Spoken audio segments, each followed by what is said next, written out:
Pernah nggak sih lo bangun pagi, buka HP, terus timeline lo isinya? Cara dapat 100 juta pertama di umur 20. Kalau lo tidur 8 jam sehari, lo miskin, atau anak muda ini beli rumah cash tanpa minta orang tua. Lo nonton itu niatnya cari motivasi, tapi pas videonya selesai, lo malah ngerasa sesak napas. Lo ngerasa kayak sampah, lo ngerasa telat, lo ngerasa behind the schedule, padahal lo udah baca buku Atomic Habits, lo udah dengerin podcast pengembangan diri tiap hari, tapi kenapa rasanya lo malah makin capek, makin cemas, dan hidup lo gini-gini aja? Kenapa obat yang harusnya nyembuhin malah jadi racun buat lo? Kalau lo ngerasa capek banget ngejar standar sukses orang lain, tarik napas dulu. Lo nggak gila, dan lo nggak sendirian. Gue pernah ada di fase itu, fase dimana gue ngerasa istirahat itu dosa. Tiap kali gue mau rebahan, main game, atau nonton film, ada suara di kepala gue yang teriak. Woi, produktif dong, saingan lo lagi kerja keras tuh. Akhirnya apa? Gue kerja enggak, istirahat pun enggak tenang. Gue terjebak di tengah-tengah. Ini namanya toxic productivity. Dan jujur, ini bikin mental capek banget. Ternyata, masalahnya bukan karena lo kurang usaha. Masalahnya adalah lo lagi mengalami obesitas mental. Ibarat tubuh, kita butuh makanan buat energi. Tapi kalau lo makan terus tanpa pernah olahraga, lo bakal sakit. Di era sekarang, self-improvement udah jadi industri hiburan. Namanya productivity porn. Lo nonton video orang produktif, lo ngerasa high dopamin, lo ngerasa seolah-olah lo udah produktif cuma karena nonton orang produktif. Padahal, lo cuma duduk diem.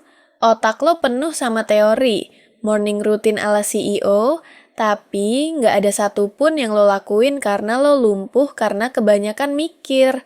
Alih-alih jadi lebih baik, lo malah jadi kolektor teori yang bikin stres sendiri. Terus solusinya gimana? Apa kita harus berhenti belajar? Tentu saja tidak. Tapi lo harus ubah strateginya. Dari penambahan, nambah ilmu, nambah habit, nambah target, menjadi pengurangan. Gua nyebutnya diet konten and fokus minimalis. Lo nggak butuh 10 tips baru hari ini. Lo cuma butuh satu hal yang bener-bener lo kerjain sampai tuntas.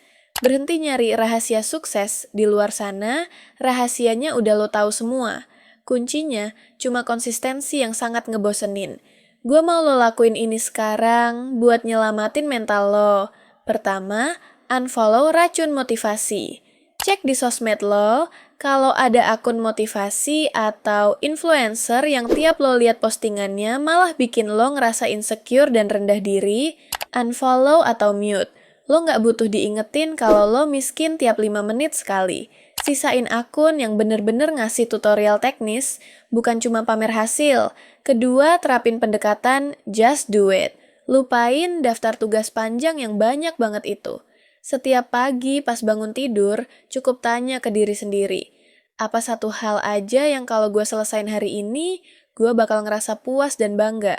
Fokusin energi lo cuman ke satu itu doang. Kalau ada yang lain bisa dikerjain, anggap aja bonus tambahan.